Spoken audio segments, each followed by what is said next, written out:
Education for all channel में आपका हार्दिक स्वागत है। हम कर रहे हैं अध्याय 5। इसमें आज हम करेंगे फल।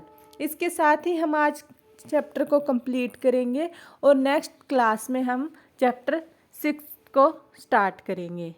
अगर आप चैनल पर पहली बार लेक्चर को देख रहे हैं तो प्लीज़ चैनल की प्लेलिस्ट पर जाकर आप पहले वाले वीडियो को देखें, तभी आज का लेक्चर आपको समझ में आएगा। आज की क्लास शुरू करते हैं। फल पुष्पी पादपों का एक प्रमुख अभिलक्षण है। फल क्या है? जो पुष्प देने वाले पादप होते हैं, इनका एक प्रमुख अभिलक्षण है। यह एक परिपक्व अंडाशय होता है। फल क्या होता है? परिपक्व अंडाशय। फल क्या होगा? परिपक्व अंडाशय होता है जो निषेचन के बाद विकसित होता है। कब विकसित होगा? निषेचन के बाद। यदि फल बिना निषेचन के विकसित हो तो उसे अनिषेचकीय या पार्थेनो का करणिक फल कहते हैं। पार्थेनो मतलब फाल्स, असत्य फल। अनिषेचकीय असत्य फल कहेंगे उनको। फल के बारे में क्या बताया गया है? फल है यह पुष्पी पादपों का एक प्रमुख अभिलक्षण है। परिपक्व अंडाशय होता है जो निषेचन के बाद विकसित होता है। अगर फल बिना निषेचन के विकसित हो तो उसे अनिषेचकीय, पार्थेनोकर्णिक या असत्य फल कहते हैं। आगे देखते हैं। प्राय फल में एक भित्ति अथवा फल भित्ति तथा बीज होते हैं। फल में क्या होता है? एक भित्ति, फल भित्ति तथा बीज होते हैं। फल भित्ति शुष्क अथवा गुद्देदार हो सकती है। कैसी होगी? शुष्क भी हो सकती है, गुद्देदार भी हो सकती है। जब फल भित्ति मोटी तथा गुद्देदार होती है तब उसमें एक बाहरी भित्ति होती है जिसे ब्रहाफल भित्ति कहते हैं। इसके मध्य फल भित्ति तथा भीतरी और अंतफल भित्ति होगी। मतलब ये क्या है? सबसे अंदर की फल भित्ति। इसे हम क्या कहेंगे? एक मिनट। ये क्या है? सबसे अंदर की फल भित्ति। इसे हम कहेंगे अंतफल भित्ति। इसके बीच में क्या होगी? ये कौन सी होगी? मध्य फल भित्ति। अब इसके बाहर वाली कौन सी होगी? ब्रहाफल भित्ति, ये वाली हो गई। मध्य फल भित्ति ये वाली हो गई और अंतफल भित्ति ये वाली हो गई। आगे देखते हैं। आम तथा नारियल में फल के प्रकार अस्टिल ड्रुप कहते हैं।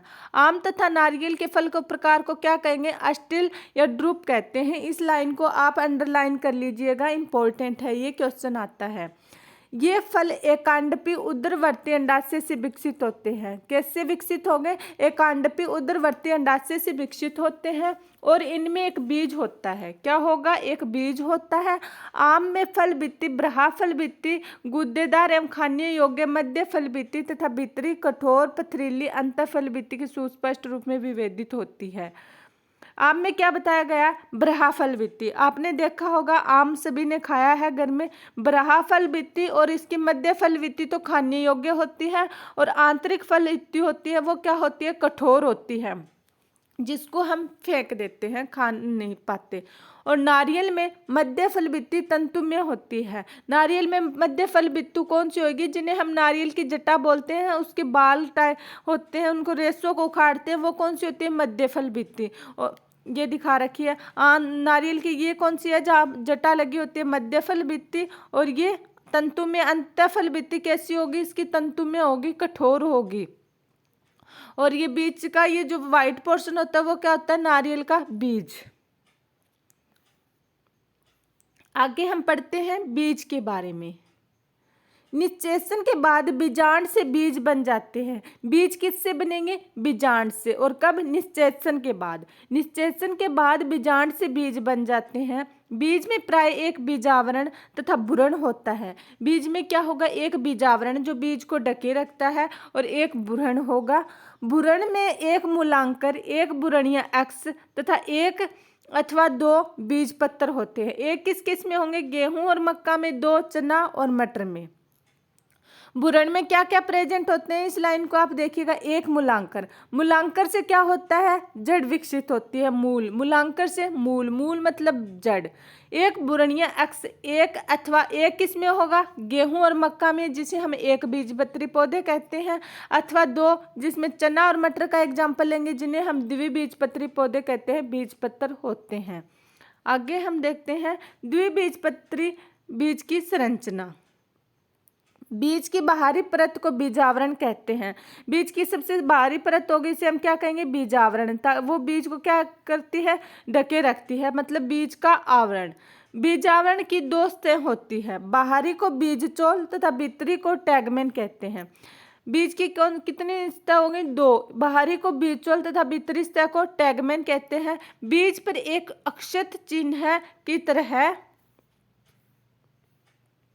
का उद्भव होता है, जिसके द्वारा बीज फल से जुड़ा रहता है। जो बीज पर एक अक्षत चिन्ह की तरह उद्भव होता है, जिसके द्वारा बीज क्या होगा, फल से जुड़ा रहेगा, इसे नाभिका कहते हैं। क्या कहेंगे, नाभिका। इसमें डायग्राम में ये अच्छे से दिखाया गया है, ये देखिए, ये क्या है, बीजावरण, जो बीज को ढके रखता है चारों ओर। इसके एक ये क्या है, अक्षत चिन्ह होता है, जो बीज फल से जुड़ा रहता है, और इसमें एक ये नाभिका है, और यहाँ पर एक क्या होगा, बीजांड द्वार होगा। ये इसमें बीज पत्र दिखाए गए हैं, द्विबीज पत्र है, दो बीज पत्र। ये प्रांकुर है, इससे तना विकसित होता है। ये मूलांकुर है, इससे जड़ विकसित होती है।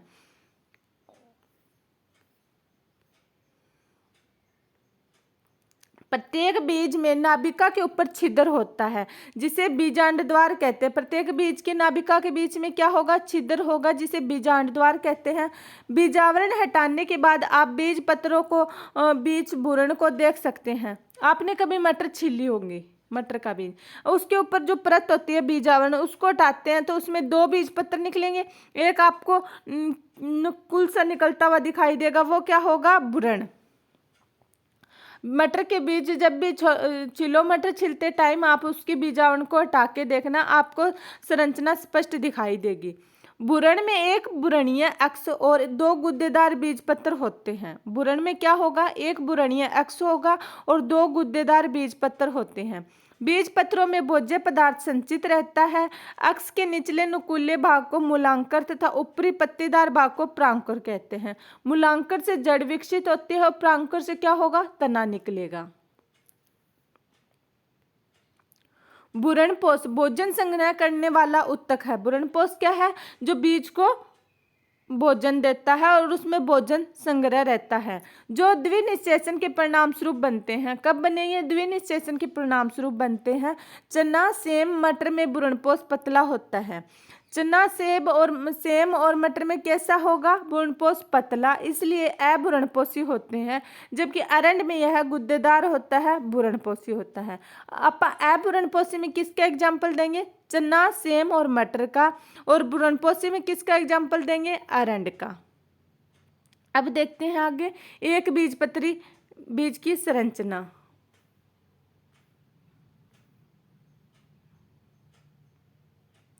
प्राय एक बीजपत्री बीज भ्रूणपोषी होते हैं। कैसे होते हैं, भ्रूणपोषी, जिनमें भ्रूणपोष होता है। लेकिन उनमें से कुछ अभ्रूणपोषी भी होते हैं। अपवाद के रूप में इनमें अभ्रूणपोषी भी मिलेंगे। उदाहरणतः ऑर्किड, इसमें उदाहरण किसका लेंगे, अभ्रूणपोषी में ऑर्किड का। अनाज के बीजों जैसे मक्का में बीजावरण झिल्लीदार तथा फल भित्ति से संगलित होता है। अनाज के बीजों में, मक्का में बीजावरण कैसा होगा, झिल्लीदार तथा फल भित्ति से संगलित होता है। भ्रूणपोष स्थूलीय होता है और भोजन का संग्रहण करता है। भ्रूणपोष हमें पता है यह भोजन संचय का काम करेगा। भ्रूणपोष की बाहरी भित्ति भ्रूण से एक प्रोटीनी सतह द्वारा अलग होती है, जिसे एल्यूरोन सतह कहते हैं। भ्रूणपोष की एक बीजपत्री में भ्रूणपोष की बाहरी भित्ति होगी, वह एक प्रोटीनी सतह द्वारा अलग होती है, जिसे हम क्या कहेंगे, एल्यूरोन सतह। कौन सी सतह बोलेंगे, एल्यूरोन सतह। भ्रूण आकार में छोटा होता है। यह भ्रूणपोष के एक सिरे खांचे पर स्थित होता है। इसमें एक बड़ा डालाकार बीजपत्र होता है, जिसे स्केटुलम कहते हैं। बीजपत्र को क्या कहेंगे, स्केटुलम। इसमें एक छोटा अक्ष होता है, जिसमें प्रांकुर, मूलांकुर होते हैं। प्रांकुर तथा मूलांकुर एक चादर से ढके होते हैं, जिसमें क्रमशः प्रांकुर चोल और मूलांकुर चोल कहते हैं। डायग्राम में समझते हैं हम। यह क्या है, एक बीजपत्री पौधों की संरचना। ये किसका, मक्के का बीज दिखाया गया। मक्के का बीज ऐसा होता है, आपने सभी ने देखा होगा। ये क्या है, भ्रूण। और ये भ्रूणपोष। आपने अगर मक्के खाए हैं तो कभी उसके बीज को गौर से देखा होगा, तो ये जो भ्रूणपोष होता है ये वाइट कलर का सा दिखाई देगा, और जो भ्रूणपोष होगा ये लाइट येलो कलर का, और भ्रूण कैसा दिखाई देगा आपको, वाइट कलर का। कभी गौर से देखना। ये बीज का क्या होगा, बीजावरण, बाहरी आवरण। एल्यूरन सतह जो प्रोटीन की बनी होती है ये भ्रूणपोष हो गया। इसके इस हिस्से को स्केटुलम कहेंगे, ऊपर वाले को प्रांकुल चोल, प्रांकुल, मूलांकर, मूलांकर चोल। आगे हम देखते हैं एक बहुरूपी पुष्पी पादप एंजियोस्पर्म का अर्ध तकनीकी विवरण, मतलब पुष्पी सूत्र के बारे में देखेंगे कैसे दिखाया गया। पुष्पी पादप को वर्णित करने के लिए बहुत से अकारकीय अभिलक्षणों का उपयोग किया जाता है। पुष्पी पादपों का वर्णन संक्षिप्त, सरल तथा वैज्ञानिक भाषा में क्रमवार होना चाहिए। पौधों के वर्णन में उसकी प्रकृति, कायिक अभिलक्षण, मूल, तना तथा पत्तियों, और उसके बाद पुष्पी अभिलक्षण, पुष्प विन्यास, फूल के भाग का वर्णन आता है। पौधों के विभिन्न भागों के वर्णन के बाद पुष्पी भाग के पुष्पी चित्र तथा पुष्पी सूत्र बताने पड़ते हैं। पुष्पी सूत्र के कुछ संकेतों द्वारा इंगित किया जाता है, उन संकेतों को हम देखते हैं। पुष्पी सूत्र में सहपत्र को BR से कहेंगे, क्योंकि इंग्लिश में सहपत्र को क्या बोलते हैं, ब्रैक्ट, BRACT इसकी स्पेलिंग होती है, तो पहले वाले BR इसका हम क्या ले लेंगे, इंगित चिन्ह। कैलिक्स को K से दर्शाएंगे, कोरोला को C से, परिधल पुंज को P से, पुमंग को A से तथा ज्यांग को G से लिखते हैं। उदरवर्ती अंडाशय को G से, अधोवर्ती अंडाशय को G' से लिखेंगे, पुमंग को A से तथा ज्यांग को G से लिखते हैं। उदरवर्ती अंडाशय को G तथा अधोवर्ती अंडाशय को G नीचे इसके अंडरलाइन करेंगे, मतलब जो अंडाशय बाहर होगा उससे सीधा G से लिखेंगे, और जो अंदर की तरफ होगा उसके नीचे लाइन लगा देंगे। नर फूल को ऐसे चिन्ह इंगित करेंगे, मादा को इस चिन्ह से इंगित करेंगे, तथा द्विलिंगी के लिए ये वाला साइन यूज करेंगे हम। त्रिज्य सममिति को ये वाले साइन से तथा एक व्यास सममिति को इस साइन से इंगित करते हैं। युक्त दलों की संख्या को ब्रैकेट से बंद करते हैं और आसंजन को पुष्पी चिन्हों के ऊपर रेखा खींचते हैं।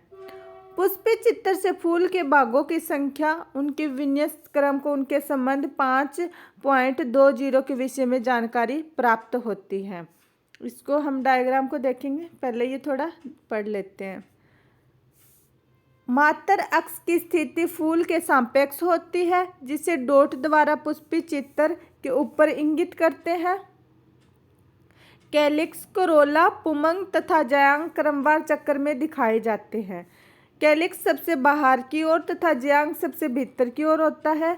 यह सासंजन तथा आसंजन को चक्कर के भागों तथा चक्कर के बीचों को इंगित करता है। नीचे सरसों के पौधे कुटुंब ब्रेसिकेसी के पुष्पी चित्र तथा पुष्पी चित्र को दिखाए गए हैं। हम डायग्राम को देखते हैं, ये रहा, क्या है। अब इसमें क्या दिया, सबसे पहले पॉजिटिव, उसके बाहर राउंड कर दिया। ये चिन्ह किसका बताया गया है हमें, ये त्रिज्य सममिति का किसका होता है, ये चिन्ह किसका होता है, त्रिज्य सममिति को दिखाता है।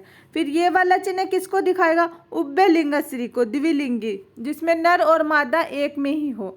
ये किसको दिखाता है, कैलिक्स को। और कैलिक्स ये नीचे वाले 2+2 क्या है, कैलिक्स इसमें 2 और 2 के पैटर्न में है, 4 होते हैं टोटल। कितने होते हैं इसमें, 4। और कोरोला कितने हैं इसमें, 4। ये क्या है, कैलिक्स है, 1 2 3 4। तो इसमें 2+2 के पैटर्न में क्यों दिखाए गए हैं, क्योंकि 2 तो अंदर की ओर है और 2 बाहर की ओर है। टोटल कितने होंगे, 4। कैलिक्स इसमें कितने हैं, 4। कौन कौन से, 1 2 3 4। और कैसे है, कोर्स पर से। फिर ए इसमें क्या है, पुमंग को दर्शाता है। पुमंग इसमें कितने दिखाए गए हैं, 6। 2+4, 2 तो ये बीतीय है और 4 ये है, 1 2 3 4। और ये दिखाया गया है जी। इसमें जी कौन सा है, जी किसको करेंगे हम?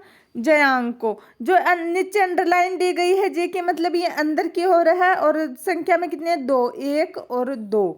ये आपको समझ में आ गया होगा। नीचे सारे फॉर्मूले ऐसे ही बनेंगे।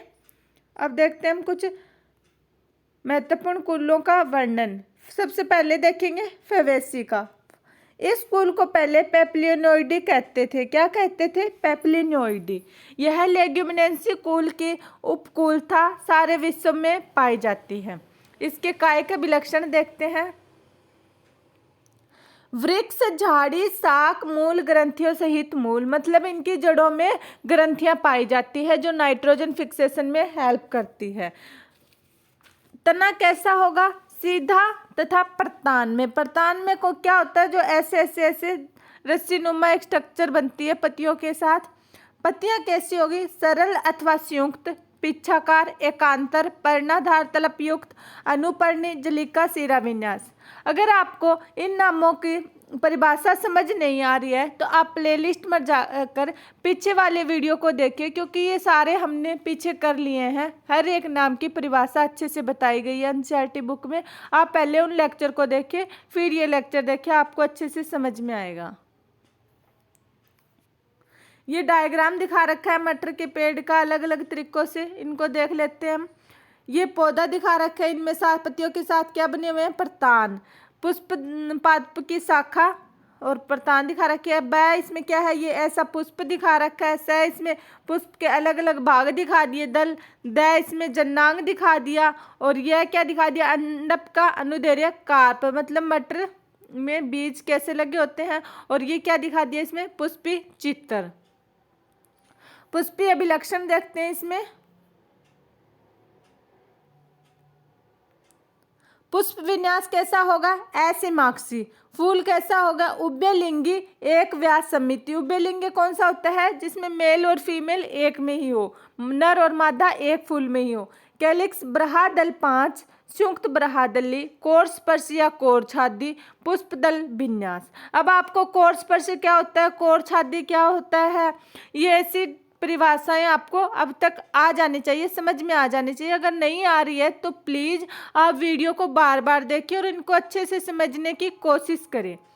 कोरोला 5 दल, विमुक्त दली, पेप्लियोनस, पश्च बड़ा तथा सबसे बाहरी स्ट्रेटेड मानक, अगले 2 पार्श्वीय पंखबिंग तथा 2 अगर सबसे भीतर वाले जुड़कर एक नोतल बनाते हैं। पुष्प दल विन्यास वैक्स सिलोरी होएगा।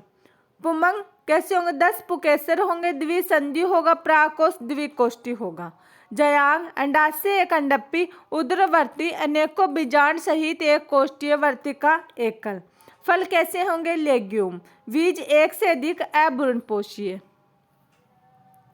पुष्पी सूत्र इसका कैसे बनेगा? ये वाला इसका पुष्पी सूत्र हो गया। डायग्राम हमने देख ही लिया ऊपर। आर्थिक महत्व क्या क्या है स्कूल का? इस स्कूल के सदस्यों में अनेक प्रकार की दाल, चना, अरहर, सेम, मूंग, सोयाबीन, खाद्य तेल, सोयाबीन, मूंगफली, रंग नील, तंतु स्नेही, चारा, संसवेनिया, ट्राइफोलियम, सजावटी फूल, ल्यूपिन, सौअप्पी, औषधि, मुलेठी स्रोत हैं। आर्थिक महत्व इनका हमने देख लिया कि इनसे दाल, खाद्य तेल, रंग, तंतु, चारा, सजावटी फूल और औषधि प्राप्त होती है। आगे हम देखेंगे सोलेंसी फैमिली। यह एक बड़ा कुल है, प्राय इसे आलू कुल भी कहा जाता है। सोलेंसी फैमिली को कौन सा कुल कहा जाएगा? आलू कुल। ये उष्ण कटिबंधीय, उपोष्ण तथा शीतोष्ण में फैले रहते हैं। ये इसके डायग्राम है। सोलेंसी डायग्राम का कोई पौधा, पुष्पी शाखा, ये कैसी होगी? पुष्पी शाखा। ब क्या है? पुष्प मतलब फूल। पुष्प का अनुदैर्घ्य काट, ये पुष्प का अनुदैर्घ्य काट दिखाया गया है। द पुकेसर हो गए, यह अंडप दिखाया गया है। र पुष्पी चित्र। काय का विलक्षण देखते हैं इसके पौधे प्राय शाकीय, झाड़ियां अथवा छोटे वृक्ष वाले होते हैं। तना शाकीय, कभी कभी काष्ठीय, वायवीय, सीधा, सिलिंडराकार, शाखित, ठोस अथवा खोखला, रोमयुक्त, अरोमिल, भूमिगत जैसे आलू, सोलेनम ट्यूबरोसम। पत्तियां एकांतर, सरल, कर्मीयुक्त, पिच्छाकार अनुपर्णी जलिका विन्यास। पुष्पीय अभिलक्षण। पुष्पक्रम। एकल कक्षीय सहसीमांक्षी जैसे सोलेनम में फूल उभयलिंगी त्रिज्य सममिति होगा। कैलिक्स 5 बृहदल संयुक्त दीर्घस्थायी कोरस्पर्शी पुष्पदल विन्यास। कोरोला 5 दल संयुक्त कोरस्पर्शी पुष्पदल विन्यास। पुमंग 5 पुकेसर दल लगन। जायांग द्विअंडपी युक्तांडपी अंडाशय उदरावर्ती द्विकोष्ठी बीजांडसन फूला हुआ जिसमें बहुत बड़ा बीजांड होता है। फल संपुष्ट तथा सरस। बीज भ्रूणपोषी अनेक। पुष्पी सूत्र कैसा होगा? ऐसा। याद रखना इसका बहुत ही इजी होगा। उभयलिंगाश्री होगा, त्रिज्य सममिति होगी और 5 5 5 का फॉर्मूला बनेगा। लास्ट में 2 आएगा। सबसे इजी फॉर्मूला बनेगा इसका 5 5 5 का। आर्थिक महत्व कौन सा होगा? इस स्कूल के अधिकांश सदस्य टमाटर, बैंगन, आलू, मसाले, मिर्च, औषधि, बेलाडोना, अश्वगंधा, धुमक, तंबाकू, सजावटी पौधे, पिटूनिया के स्रोत हैं।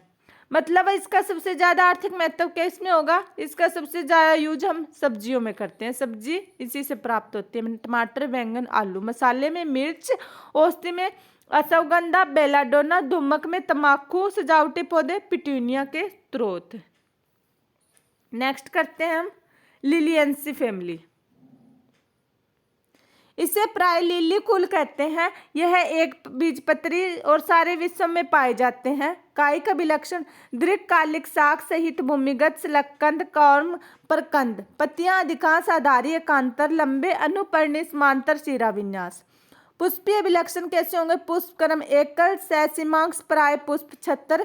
फूल त्रिज्या सममिति द्विलिंगी होगा। परिदल पुंज। परिदल 6 3+3 के होंगे। प्राय नली से जुड़े हुए कोरस्पर्शी पुष्पदल विन्यास। पुमंग 6 पुकेसर 3+3 दल लगन। जायांग त्रिअंडप युक्तांडपी अंडाशय उदरवर्ती त्रिकोष्ठी जिसमें अनेकों बीज स्तंभीय बीजांडासन। फल संपुट कभी कभी सरस। बीज कैसा होगा? भ्रूणपोषीय। बीज इसमें भ्रूणपोषीय होगा। और पुष्पी सूत्र कैसा होगा? ये वाला। इसका भी बहुत ही याद करने का तरीका बहुत ही इजी होगा। इसमें 3 3 3 का फॉर्मूला लगेगा। ऊपर वाले में हमने 5 5 5 लास्ट का 2 आएगा। इसमें 3 3 3 का होगा। फॉर्मूले बहुत इजी है। आर्थिक महत्व। इस स्कूल के अधिकांश पौधे सजावटी जैसे ट्यूलिप, ग्लोरियोसा, औषधि के स्रोत एलो, सब्जियां एस्परगस तथा कोलचिसिन, कोलचिकम ऑटोनोमल देने वाले होते हैं। ये इसका डायग्राम दिखा रखा है। प्याज के पौधे का एक पौधा, पुष्पक्रम, एक पुष्प, पुष्पी चित्र।